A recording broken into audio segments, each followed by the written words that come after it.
1995. In an old video from 1995, a theology professor named Pierre Gilbert warned of mandatory vaccines that would turn recipients into zombies.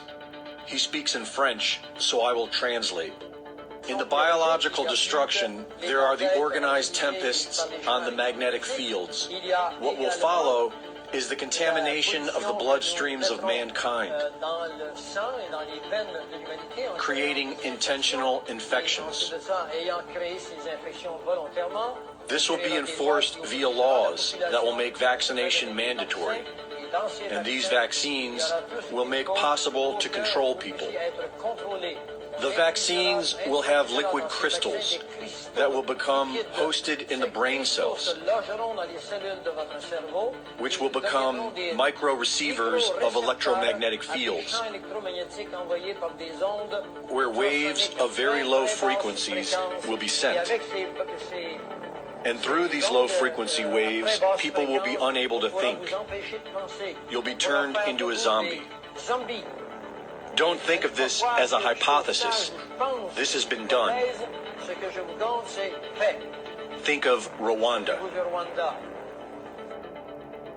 There isn't much information I could find about Pierre Gilbert, but what he said 26 years ago certainly rings true today. In 2016, The Guardian published Genetically Engineered Magnetoprotein Remotely Controls Brain and Behavior. Here we can see zebrafish larvae that have been injected with magneto being manipulated with magnetic fields. In March of 2020, Defense One published an article on how hydrogel biosensors are ready to be injected into people's bodies, funded by DARPA and Bill Gates.